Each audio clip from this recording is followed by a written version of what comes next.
On today's episode of Inside Athletic Training, we're joined by Dr. Michael Freehill, a rare blend of elite athlete and leading sports medicine physician. A former professional pitcher drafted by the California Angels, Dr. Freehill now serves as the head team physician for the Athletics, as well as many other roles within the baseball community. Today, we'll explore his journey from the clubhouse to the clinic, his work in building world-class sports medicine teams alongside Major League athletic trainers, and the innovations driving athlete care and performance at the highest level. Enjoy the show.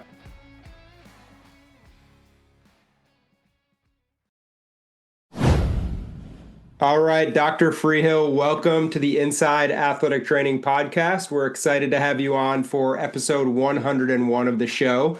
We are going to talk about your career and your current role as the Athletics head team physician and many other roles you have within baseball. But to start, love to hear about your background. Let us know where you're from. I know you obviously had a long baseball career coming out of Phoenix. Talk about your beginnings playing sports, getting into baseball and through college and the professional ranks. Yeah. So thanks for having me, Sam. I appreciate it. I grew up in Phoenix, Arizona, and obviously love baseball, and like most kids, you'd like to play as far as you can. Ultimately I was good enough to play, in college and get to D1 college, but at some point, especially as a position player, you're either a really good hitter or you are not. I think I was probably exposed at the University of San Diego a bit. And at that time, I was very kind of dedicating myself to getting into medical school, which is that's a lofty goal. Not to say you can't do it, but it's a lofty goal trying to balance that with a D1 sport. Mm-hmm. So one side is going to a lot of times be the dominant one. And so I think I was probably a little more heavy on the academic side just because I was, had that ultimate life goal, and it didn't seem like baseball was going to work out. It was a little bit of a fortuitous situation because I got converted to a pitcher because I had a good arm. And for the coaching staff, it made sense because they could, I could come down, do my throwing, and then run off and go to lab or do whatever I need to do. I didn't necessarily have to be there. So that was interesting because, I hadn't really pitched, and then I just had some natural ability. So it was more luck. And then pitched in summer league. And then my senior year, I had a really good year pitching, and the right scouts saw me and liked me and ended up drafting me. So, you're going to put medical school on hold if you have the opportunity to go play baseball, even though I thought it might only last 1 year. But yeah, so I had success that first year, and then got drafted by the Angels in 1994, and it was awesome. Went to Boise, the Northwest League, and won a championship. And a lot of the guys at Angels at that point in time, when the Autry family owned them, drafted mostly college kids and threw them into the fire, and you sink or swim, and it was a great experience. And then the next year I went to the Midwest League and had a really good year, and then went to Hawaii. So the thoughts of doing medical or for going back to med school after one season, it kept pushing back to another season. Yeah. And the next thing I was on the 40-man roster, so it worked out pretty well. And that was a great achievement, the 40-man roster, and getting to go to a big league camp and being around all these guys. At that point, a little different in pro baseball then compared to now with regards to the winter leagues. And, you weren't quite as regulated with regards to how many appearances, or as a reliever, appearances more so than innings pitched, we'll say. So my arm started barking a little bit, and it's just harder to bounce back. And ultimately, at the time, what seemed like this sucks. How can this happen to me? Yeah. And you're just stretched out my capsule so much. And Lou Yoakum, Dr. Yoakum was the team doc, and he was a great mentor for me. We finally got to the point that it's like I just couldn't throw anymore. So, what they were doing back then, the big surgery was the thermal capsulorrhaphy, which, we don't really do that, or do it very sparingly now. That was being done a lot then. But to the point was I couldn't throw anymore really, so it made sense. You had to do something. Yeah. It ended up being a really, as hard as it was at the time and unfair as it seemed, and how can this happen to you and everything else. It was, actually kind of those weird types of divine intervention moments that probably ultimately helped me in my journey forward and what I'm doing now and what I'm interested in and what I can contribute to, people, science, baseball, medicine, whatever. But I came back, I got released, and I think that, this is some of the discussions that we can have later, having gone through that journey and knowing what it feels like, especially as a pitcher and what, you're so dialed into how your arm feels and how the mechanics are flowing. And, it's hard to describe that. And I think that sometimes players try to describe that to us as physicians or to athletic trainers or to strength and conditioning, whoever it might be. And, it's hard to follow that, or, I don't understand. It's hard to, I don't understand why you say you can't. It doesn't, right? You're throwing the ball 95 miles an hour or whatever. But, having gone through that, it definitely was different, like feeling what was going on in my shoulder prior to surgery, and, seeing the way the ball, comes off your fingers and the action of the ball, and then probably even bigger, like the ability to bounce back. And I think the shoulder is a lot more complex and a lot more of a roll. It is a bigger roll of the dice than the elbow. It is what it is. So, Sure. going through that was good. And then, get released by the Angels, get picked up by Texas, and then, fought back up to AAA. So I got up pretty high and, one level below the big leagues, but it was, I didn't have it anymore. I knew it. And then had to retake the MCAT, which was painful. Not having had physics for like 8 years that I studied one off season, and then took that test when I was out in, on a minor league team. And then it's kind of funny because when I was in AAA, I was sending in my application for medical school, and we would go to these cities, and I would take a cab and go to the medical school one of the mornings and like introduce myself. Hey, I'm applying. And it was kind of interesting because one of those schools was where I ended up going to medical school, Tulane. So who knows? So it was cool. I retired after that 2000 season, and interestingly went and played in Sweden for a spring in the early part of the summer just for fun. Because a lot of my college teammates had done that experience in the past, and just doing it for the sake of playing baseball and having fun before med school start. Yeah. So then I went back to med school and was interested in all of it. Like anything, I had done pro baseball for almost 8 years. So at that point, you're a little bit burnt out of baseball, and I was just interested to get on with the next faction of life. And but then after a few years, you start to feel like the passions that you have for sports, and for me personally, like shoulder and elbow and baseball, and so that the natural, the natural fit there is orthopedic surgery in my mind. So that's what I went for. It was very competitive. I think that my baseball background probably gave me an edge to make me a little bit different, at least at that level. And went to Johns Hopkins for residency.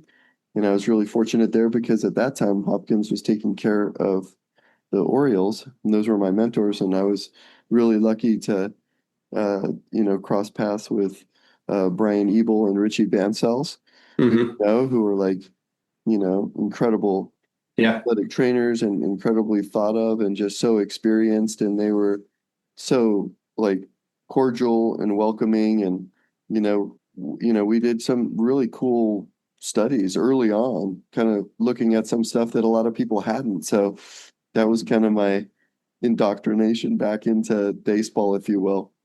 And then I felt that if I really I wanted to be able to do everything shoulder, and I wanted to take care of baseball players. So I felt I needed to do 2 fellowships to do that. So I did orthopedic sports medicine fellowship at Stanford, and I did shoulder elbow at Harvard. And then after that, I was done. It was a long road. Sure. I was seven, it took 11 years after baseball. Yeah. Then started at Wake Forest, and that was my first job. It was pretty sweet, just to get going and, be one of the docs for the Wake Forest athletes, Winston-Salem State. I always took care of the baseball teams for both those schools. And then I was also in with the Winston-Salem Dash, which is was the high A team for the White Sox. And again, another, I was fortunate there. I got to work with Josh Fallon, who remains like an incredibly close friend. Yeah. And, I learned so much from him and from how to like navigate that relationship of a physician and the ATC at the professional baseball level from those experiences. So I'm really indebted for that. And then at Wake, that was cool because that's when, I first had these thoughts of wanting to, create in my mind. Well, I should go back. When I was in residency, we started talking with Brian Ebel and Richie Bancels and John Wilkins and Andy Cosgaria. Those guys were taking care of the Orioles. I was amazed to learn how little a lot of the physicians understood about how to throw or how to pitch, like what pitches are. It sounds ridiculous. Yeah. They were like, what do you mean? A two-seamer versus a four-seamer versus a slider versus a curve? And we did a presentation when I was still in residency that all those guys I just mentioned, we put together about grips and, how you throw mechanically and how you make different pitches do what. And it was amazing how well that was received. So building on that, when I was at Wake, I was talking to the head coach one day, Tom Walter, and I said, my vision here would be to build, a pitching lab, if you will. And within that, you can have physicians and the strength and conditioning and the athletic trainers and the biomechanists, and you can all work together to, study injuries, study mechanics, help enhance performance.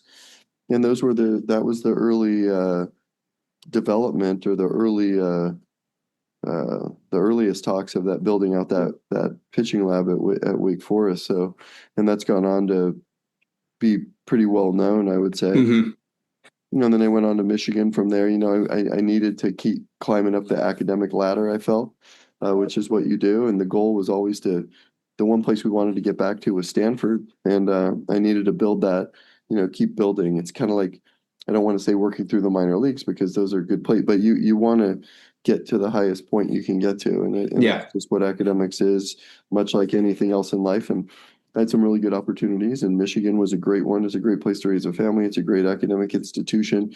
I knew Dr. Lemos at taking care of the Tigers, and he was happy to have me on. And again, here's the next batch of incredible individuals that were the athletic trainers in the Tiger system, with Kevin Rand and Matt Aiken and Doug Teeter and those guys again. Incredibly bright, incredibly well established with tons of experience. And they were so gracious to allow me or Dr. Lemos to bring me to, spring training and cover games. And, so it's funny how, when you take a step back, you realize how important the athletic trainers are to what you're doing and how they can teach you so much. And it's so important. So I'm so thankful for that. And then ultimately, like I said, we would have stayed there and it would have been great. But Stanford, recruited me back and had an opportunity. Part of the deal was to be able to build out a little bit of a science core with the baseball. And then Will Workman was the team physician who I knew very well from the past for the A's. And then, and here's the last chapter with regards to, the athletic trainers that, that were with the A's and again, were so cool. And I'd known Brian Schulman for, years when he was back at Cal. When I couldn't do a study with the Stanford baseball players, he was very welcoming to come do it at Cal. So I'd known him for years and years and years, and with how well he's respected. So, he brought me in, and Will Workman allowed me to assist him, for about 3 years, I guess. And then, with the move to Sacramento, uh, things change a bit, and he didn't, want to continue to do that. Sure. He's done it for so long, and they asked me to be the head team physician. It was, it's been a professional goal, so I'm very fortunate. And then, obviously, with besides Brian, we have Jeff Collins, who's done it for a long time, and it's just awesome. And then Nate Brooks is now with us, who ran the minor leagues for a long time, who's incredible. And then, Elliot Deal helps out as well. So we have such a strong staff, and all of them are really good, and they complement each other very well. So that's kind of the journey. Yeah. A bit long-winded, but no, that's very interesting, and definitely different route than a lot of people in your position. And one thing I thought was super interesting there is you talked the early days about the team physicians and a kind of a lack of understanding of throwing and actual pitching and throwing of the baseball. Did you find that throughout your career and kind of moving up the ranks, getting toward the head team physician position, you felt like you had an advantage because of your playing experience, because of your knowledge of your own arm, like you talked about, because you know how it might just feel without being able to explain it? Did you find that was kind of a major upside and advantage for you as you moved up the ranks as a team physician? Yeah, it's a really interesting question, and I look back at the baseball, and when my arm would be acting up or hurting even before surgery. And I remember a lot of my athletic trainers, and I think that as a player, sometimes I don't think this is the case in the big leagues as much, because those guys, the players have finally got there, and they're more understanding and more thankful, and they've probably been banged up a little bit, and they understand how important the athletic trainers are. But I think in the early levels of the minor leagues, you're a little bit naive of a player. And I don't think that this is a generalization, but I don't know if the average, like especially lower level minor leaguer, understands how important that ATC position is. And, just the daily grind of trying to keep, 26 guys on the field. As far as, I don't know if this answers your question, but I think about this a lot now in my, interactions with the players, especially the pitchers. Is I remember when I was coming back from surgery, and I was, it was in the fall, so it would have been like the time that the instructional league guys were down there. And even though I was on the 40 man, I'm throwing a bullpen, and it's just like garbage, coming out. And I remember one of the, minor league pitching coaches, I won't say who, but they're like, I just don't understand this. I mean, it's been this long since surgery, and this just kind of busted on me. And I'm like, dude, I mean, do you really think that that I want to be throwing with shitty velocity? Yeah. Throwing in pain and everything else. So I remember that, and I try to take that now when guys come in and they just say something's kind of off or something's kind of wrong. And even though you do a physical exam and you really can't kind of bore out what exactly that is, that, more times than not, they're saying it for, not, there's always other reasons potentially, but generally speaking, that guys are pretty dialed in. And I think for the most part, people want to compete at the highest level if they can. So, I just kind of remember that, not to just say, oh, you're fine. Yeah. Because someone's exam is like rock solid and their motion's good, and they say, there's nothing that you see macroscopically right away, So yeah, absolutely. That's kind of something I learned from playing that I try to instill. And your own career ending due to injury. I know you mentioned medical school and being in the position you are today was always kind of a goal for you. Had your own career not ended due to injury, do you think you would have wanted to take the same route, such a keen focus on the shoulder, the elbow? Did that really influence kind of your trajectory as a team physician due to how your career kind of ended and kind of that, forced injury retirement? Well, I mean, it's a really good question, and people ask me that, but I said it even when I was on the 40 man and before surgery, and I was, if you get up there and you stick around, would you do it? I mean, who knows? Yeah. But but what I was telling people was, yeah, 100%. I mean, this is my goal. Like one of my goals in life is I have to go to medical school, and I want to, now that might have changed the focus, or that might have made it harder, you know, Hmm. to accomplish what I have. But my goal was to go back regardless of when that was, because that was a goal I had in life, and I usually like to try to accomplish the goals I have. But it's kind of funny because when you come out of baseball for that long, you're starting med school later, and you say you want to do like orthopedic surgery, you know, that's 5-year residency. So there were some places that said, well, you're getting started a little bit late. You shouldn't do this. Hmm. You shouldn't do 2 fellowships because it's taking too long or whatever. It's like, what, you got to have your own passions and your own goals, and you go for them. So to answer your question, I would have done it, Yeah. even if I would have like, just to say I did it. Sure, sure. No, that makes total sense. And now you kind of, you make your way back to Stanford, like you mentioned, and the head team position for the A's right now. Very interesting, kind of balancing dynamics between collegiate and professional athletic environments. We've had, John Ursone, the athletic trainer over at Stanford baseball, and a number of different collegiate athletic trainers on the show here this year, and also people in your position and athletic trainers like you mentioned, Brian Schulman and Jeff Collins. You work with both these groups, different times a year, obviously, some kind of crossover. How do you balance that as one guy, someone with so much responsibility with both these programs and many others? How do you balance kind of the time between Stanford and the A's and being pulled in so many different directions? Well, I mean, that's a really good question too. And I mean, I think that when my first job was at Wake Forest, and I was lucky there. I mean, Jeff Strom, I don't know if you know Jeff, but he's been doing it for a long time, and he's Hmm. awesome. And, the thought process was, with just my own background and looking at the other sports, was that was the first time we instituted in having coverage for every game. Okay. Some people said, why on earth are you getting coverage for every single home baseball game? I'm like, well, I mean, this is a high level of baseball.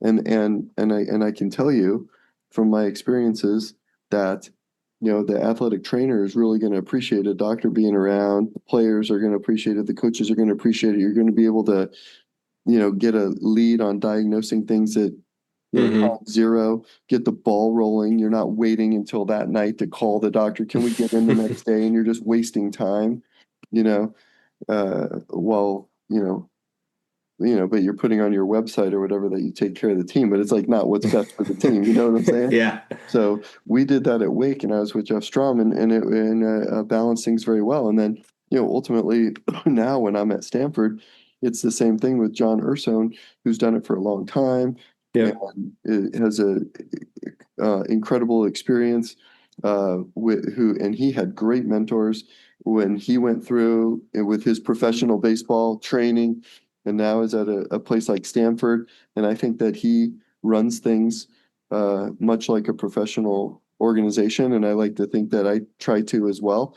And therefore we have a very good relationship and ability to, balance the what we need to get done at Stanford, and at the same time he's understanding of the pro side. So we have a pretty good setup in place. Yeah, it's definitely a lot going on, but great that you're able to rely on, like you said, John, and then Brian Schulman and Jeff, and some other guys over with the A's to make sure things are running smoothly over there. Well, Dr. Frio, I want to shift gears here, and I know research is extremely important to you and your colleagues. Obviously, so much research going on. With pitcher injuries and so forth. To start, one really important topic that we cover and talk a lot here on the show is kind of the rise in youth baseball training and specialization. Really, showcases and chasing velocity in general. Do you have thoughts on that and youth sports and youth arm health and kind of guidance for parents and coaches of young kids? Yeah, for sure. And I'll pivot a little bit and then get and dovetail this back in. Sure. I think that in professional baseball we have the opportunity to do really good research and ask questions without ruining or disturbing the flow. Obviously, the flow at the end of the day is the big league team winning. Yep. And the flow is that, spring training needs to run the way it's supposed to run, and players need to develop, and players need to get ready, etc. But just because of the volume of players and the quality, we can really make a big difference. So, kind of taking a different viewpoint here, getting back to a couple guys who have been hugely influential from the athletic training world in pro baseball. So when I was in Michigan, when I was at Detroit, Corey Trumbull, who's now Yeah. with the Marlins, like he was kind of running the minor league side. But Corey Trumbull is extremely valuable in the fact that he wanted to talk about like what are ways that we can make a difference. And you probably saw this study, but we did, this was, years ago prior to COVID, but we took all those hand measurements of all the Tigers and organization, and then went back and looked at who had a history of Tommy John, ulnar collateral ligament reconstruction, and who had not, and started looking at different ways to measure the hand. And was there an association with what I thought would be a smaller hand could lead you heightened risk of UCL injury. Why? Because I think that if you have a smaller hand, you have to grip the ball harder with certain pitches, and you could fatigue your flexor pronator mass, and then the UCL could see more stresses with time. And a couple of those measurements were true. It's funny, when I turned that study in, I got one of the journals, which I'm part of that journal, by the way. I got, some of the reviewers were like, this is unsafe science. This is irresponsible. How can you say this? It's like, whoa, Yeah.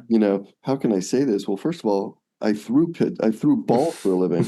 Yeah. And I can tell you that, as much movement as we've made in baseball science, a lot of it is taking all this data and chucking it at the wall and seeing what sticks and trying to make these associations. Like, we need to get deeper into the weeds and build foundational stones to start making a difference. And this goes at the youth level. So why is that hand study? And by the way, now there's all this work on flexor pronator becoming a big issue. And maybe that's a big key with the UCL stuff. And just so I make it clear, never was the intention that if you have a smaller hand, you can't play pro baseball. But if you have a smaller hand and you're a high leverage reliever and you throw 65% sliders, if that organization probably should have something custom for that particular guy in how you're going to monitor him, how you're going to strengthen his flexor pronator, etc. That was the intention, to avoid injury. Taking that back to the youth level now, if you think about it, not many sports have the same size ball, at the lower level as the highest level. Yeah. And I do think that there's something to the fact that kids that throw too much at too young, I think that they fatigue their arm, and the kind of the last stop on the kinetic chain of throwing a baseball is the elbow, and that's where we see a lot of the issues. Little leaguer elbow with the physeal fractures, or if your growth plate's closed, then you start seeing the UCL damage. And I think that it's all perpetuated upon, single sport athletes, even at a young age. Are you a PO? You're a pitcher only and you're 12 years old and baseball's your only sport? I mean, it's crazy. And that's the world we're in right now, unfortunately. So I think that there's a lot of really important studies and education we can do as Major League Baseball Team Physician Association, Professional Baseball Athletic Trainer Society, PBATs, that we can make a difference. And I think it starts with the youth level. And I think that if we can make the difference at the youth level, it's going to benefit us all, because the top guys coming out of the youth level are going to be the top high school guys, and then the top college guys are coming right out of high school to pro ball. But we want to get guys that are getting to pro ball healthier. We don't need guys getting to pro ball that are, their workload's been out of control, so they're just a ticking time bomb. Yeah. No, that all makes total sense and very interesting to hear about the, hand size study with the Tigers. And we recently spoke with Jamie Reed of the Rangers about kind of grip issues and sticky stuff being banned and, leading to a tighter grip, causing more issues. And there's a lot of things that go into it, obviously, as you know.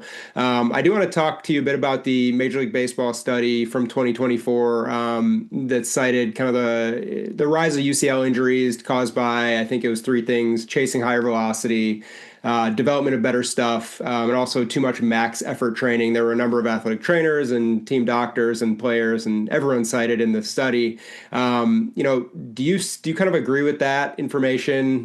Those three things rising, leading to kind of the pitcher injury epidemic that we've seen in recent years, or do you have kind of other opinions on that as well? I think that I think overall it's on target, but I think that there's some gray zones in that. Sure. So I think the velocity is interesting, right? Because most studies say higher velocity is a higher risk factor for blowing out, right? Mm-hmm. And that makes sense. And we probably need to redo the science on this, but if you look at the early biomechanical work and cadaveric studies, the omoplateal ligament can take 32.5 Newton meters by itself. That's what it can withstand. But if you take 32.5 Newton meters and take that and translate it to a velocity, that's like 83 miles an hour. So by definition, major league guys should be blowing out on changeups every single pitch. Yeah. Right. So there's more to the riddle than just velocity. So that's where the flexor pronator comes in, right? Because we know it's the important dynamic stabilizer. But the bottom line is, look, if you're throwing absolute gas every single pitch and your workload's out of control and you're throwing all year round and your body's breaking down and your flexor pronator's fatigue, and now coupled with that velocity, you're at high risk for injury. So the velocity, yes, but I would put an asterisk next to it because I do think that you're not going to tell people not to throw hard. Sure. Right? It's a gift, but just how to utilize it, how to harness it, and what does that mean for how much you should shut down, etc. So on that velocity front, and a lot of people, this is an argument too. I mean, in this day and age, people say you should never shut down. And, I can just use my own experience that I think that you should shut down. Mm-hmm. I don't think that we saw the same amount of injuries in the past that we're seeing now. And if you go back in the 70s and 80s or whatever, and maybe we just didn't think about it as much, but those guys would go to spring training. In spring training, they would get go. I remember like Mark Langston coming into big league camp. He's throwing only fastballs. His first start, only fastballs. Next start, mixes in some changeups. Third start, he didn't start spinning curveballs until his third start in spring training. Now, he was also, one of the, him and Chuck Finley were the two aces on that team. So he had a spot. He didn't have to come in and make the team, but even spring training has changed now where people are coming in and they need to be ready to play a game in, the 4 days into spring training. Sure. You're coming in trying to make a team, you have to have the full arsenal of pitches going, where spring training used to be the time to build up. So we're already seeing an uptick in workload just to be ready for spring training. Then you have your whole season, but then the season used to end and you'd have guys that go to winter ball, but a lot of times the guys in the big leagues would shut down, at least for a period. Mm-hmm. And I think that's a big deal. So I think that we really need to figure out, not to say if a guy throws all year round and he feels good and he doesn't get injured, more power to him. But I think we really need to do a good job of what are we doing with off-season throwing? And I don't think pro ball is as bad as college. Like college is really hard for pitchers, right? Because you go in, you have fall ball. Mm-hmm. Time fall ball ends, what do you shut down your arm? How long do you shut it down for? When do you start kicking it back up so you're ready for practice in mid-January? Then you go February, March, April, May. You could even go into June. The season ends. If you're a guy that wants to get drafted at some point, you need to go to one of the competitive leagues to be seen, Northwoods, Cape, whatever it might be. And then the next thing, that's ending in August. And then you're getting back on campus in September for fall ball. I mean, no wonder guys are going down left and right. Yeah. So that's a big issue. And that gets back to one of your points with the study. Okay, so velocity, what's the second one? So velocity, the development of better stuff, and then max effort training. Okay. And then going back to the max effort training, this is something that I've talked about with John Smoltz, and I wholeheartedly agree with him. It's a lot different now. And again, if you're talking about a starter versus a reliever, whatever, but you don't need to be at your highest octane fastball every single pitch. But that's what it is now. I think that we've lost some of the pitchability. There's nothing wrong if you can throw 96. There's nothing wrong with a fastball on the outer black that's 93. Right? I mean, yeah, it's a great point. So I think that the high intensity, every single pitch effort is an issue. And then the better stuff, well, look, we all want to pitch design and we want to have the best stuff possible. I think that where that gets interesting is, doing more data, doing more studies of what is safe versus what's not. I think if you can have pitch design where you're not putting excess forces across your elbow or shoulder, whatever it might be, that's okay.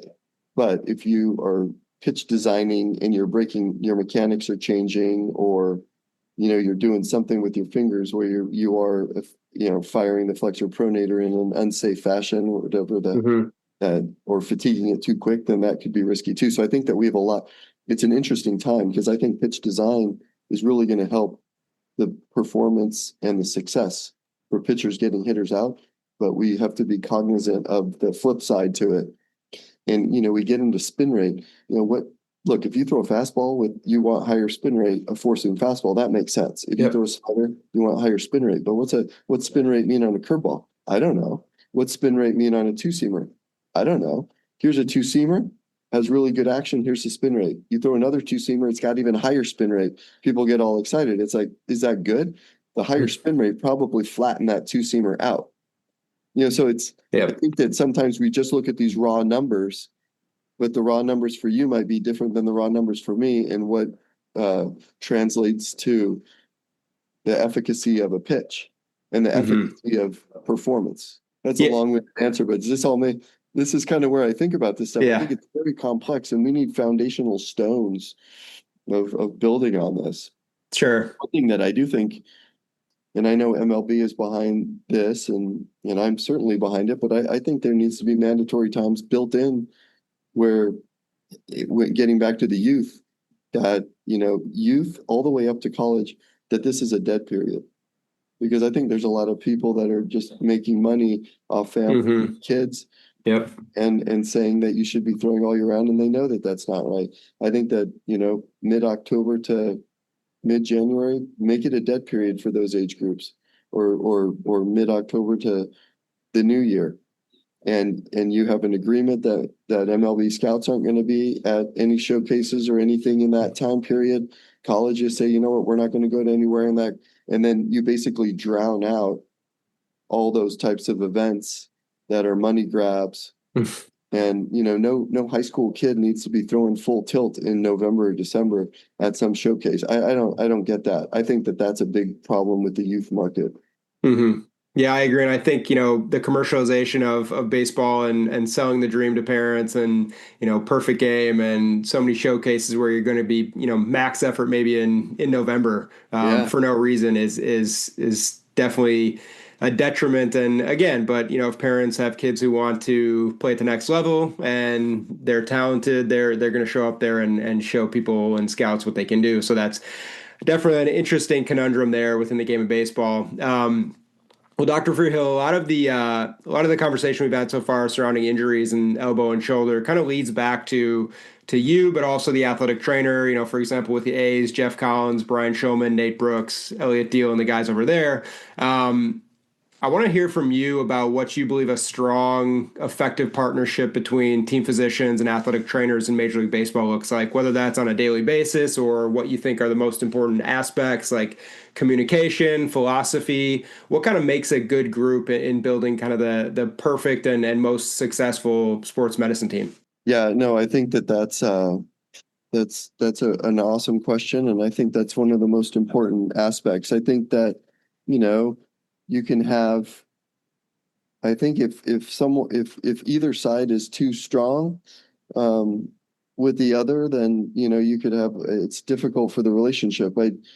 I don't, you can't have a situation where the physician thinks he or she knows all the answers and is the bottom line every single time, Hmm. and is gonna, that doesn't set up for a good relationship. But it's also a flip side on the athletic training side. So I think that this symbiosis of respect for one another and working as a team, and there's not one side or the other who's above the other, but you're equal and you're have these roles that come together to give the best care for the players. That's the key, and I think communication's a key. Um, it's obviously, I think at the major league level, it's a different beast than it is at a minor league level or at a college level with regards to the amount of conversation and communication that's going to take place. And that's going to take place every day. I mean, Hmm. talk to, you know, Brian Schulman every day.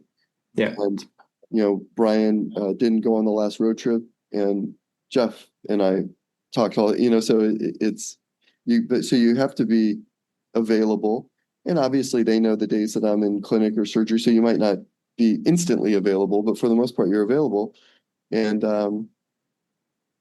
I can tell you that you're really lucky. I think that the athletic trainers save you, because you're you guys are, the athletic trainers are in the trenches every day with these guys. They know subtleties about the player. They know subtleties about their habits, just so many aspects of what you as the physician don't see because you're not there with them 7 hours a day, 8 hours a day. You know what I'm saying? And Hmm. a lot of times when you get called about an injury or there's an injury, you get the backstory and you can get, you know, so much more information than just a player telling you something or you seeing the injury during the game or on TV and then evaluating them or a replay and evaluating them. I think so it's so critical. And, Hmm. I just, that relationship is the key. It's the absolute Hmm. key. And I think that if either side,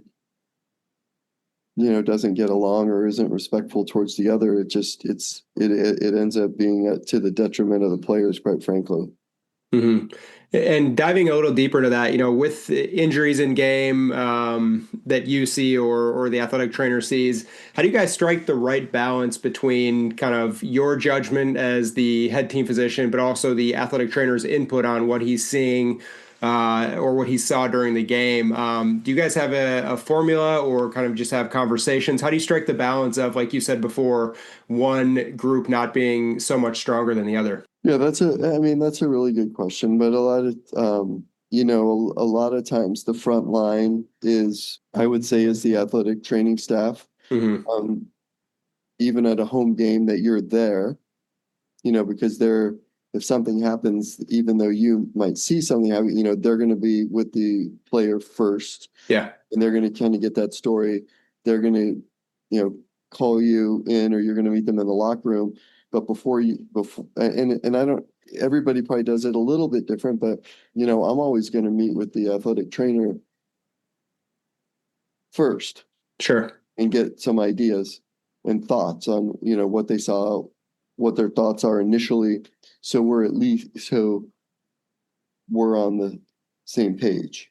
Because I think that the worst thing to do is, if the athletic trainer has told the player one thing and then the physician's totally on a different page, then it makes it look like both of you are, I think it adds confusion. But I think that if you know where the athletic trainer's coming from, then you can have these conversations with the player, even if, you know, if I thought it's one thing and the athletic trainer thing and we're not quite on the same page, you can still discuss it in a manner where you're kind of laying out a differential, and Sure. it doesn't seem like one person's right or one person's wrong, or that neither of you know what you're doing.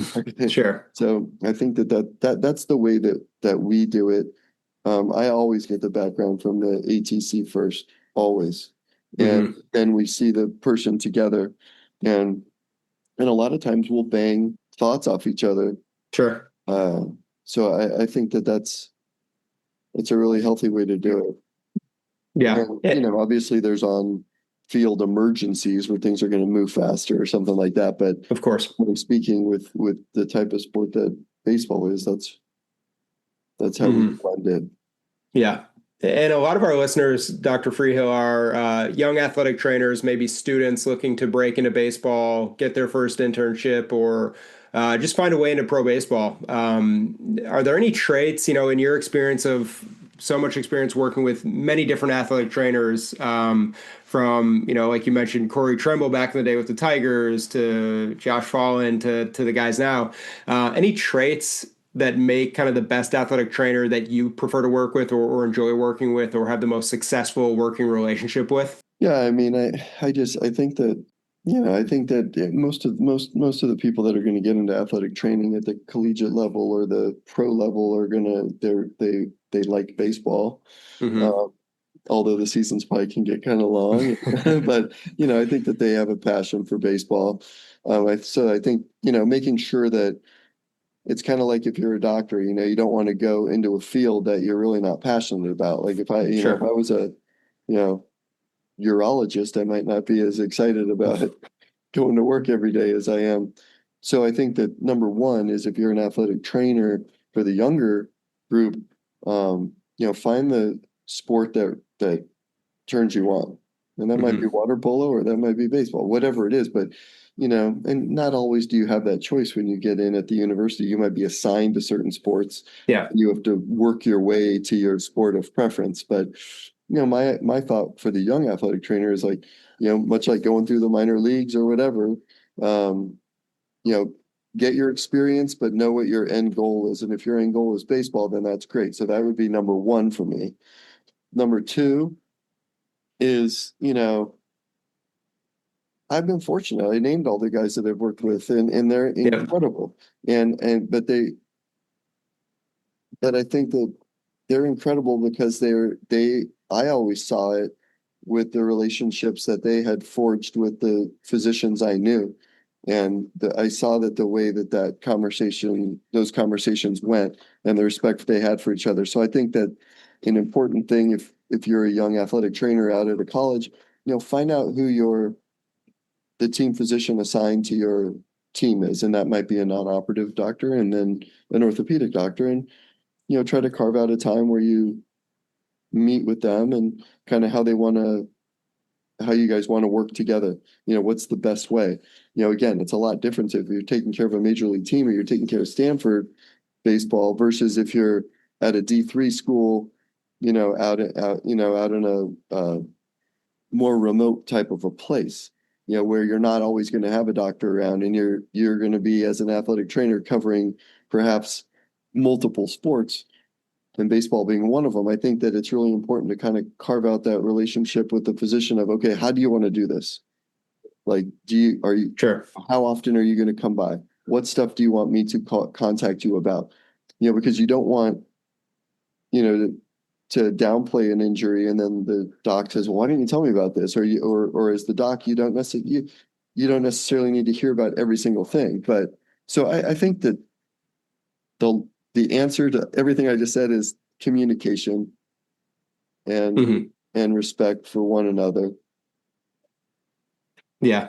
And Dr. Freehill, to wrap up today, I do want to hear from you. You have so many moments throughout your career, whether that's playing, being drafted, being on the 40-man roster, a long playing career, now working back, at Stanford where you wanted to get to, along with a number of those awesome stops you mentioned. Do you have kind of a most rewarding moment in influencing like recovery for an athlete in baseball, working with athletic trainers to do so throughout your career thus far? It's a really interesting question because, you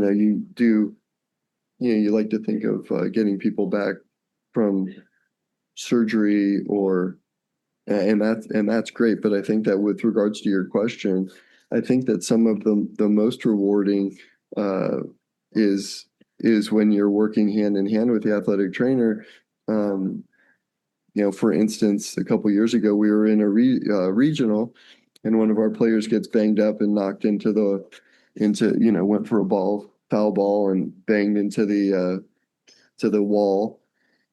So you have this acute issue, but you're in the middle of a regional and just working hand in hand with like John Ursone in that case. Yeah. To customize a plan and talk to the athlete and talk to the family and say that this is how we're going to go about this. This is this is why we're going to do this. These are the pluses. These are the minuses. These are the kind of the timelines. And being able to get somebody back like that. Yeah. You know what I'm saying? In a safe fashion, but a successful fashion, and do what's best for the athlete and the team, and so to me, those are the most rewarding things, even though it's not a surgery or something like that, but those are where you're truly like working hand in hand with an athletic trainer and making a difference, like in the trenches at time zero. Mm-hmm. Yeah, we hear similar answers from athletic trainers across baseball that in real time getting someone back on the field in a hugely important moment is just so gratifying for so many in the profession. So cool to hear you echo that statement there. Well, Dr. Freehill, thanks so much for your time today. I really appreciate you sharing all your insight, your dedication to sports medicine and athletic training, and all that you do for the game of baseball and the research. And we wish you and all your staff with the A's nothing but the best of luck the rest of the season. No, I appreciate it. It means a lot that you asked me to join. And then, I want to put a plug in for the PBATS meeting that, is absolutely being, reinvigorated. Last year was the first year back. And, obviously a lot of that in memorandum of Dr. Yoakum, who was incredible and had such a wonderful relationship. And I learned a lot from him in the way that his relationship with the athletic trainers, even when I was playing. So, I think last year we had a good attendance and a lot of attendance online, and hopefully we can see a lot of you in person because, a lot of work's going on behind the scenes to really make it an incredible program and get that going again. Absolutely. And a huge shout out to Roger Kaplinger with the Brewers, who's spearheading that, and Dr. Letterman and all the people at Banner making that happen. And yeah, we will definitely share some registration information in the show notes here so everyone out there can take a look if they're interested. But again, Dr. Freehill, thanks so much for your time. We really appreciate you coming on. All right. Have a good day. Thanks. All right. Thanks so much. We'll talk soon. Thank you for listening to the Inside Athletic Training Podcast. For more information about PBATS and athletic training, visit pbats.com. See you next time.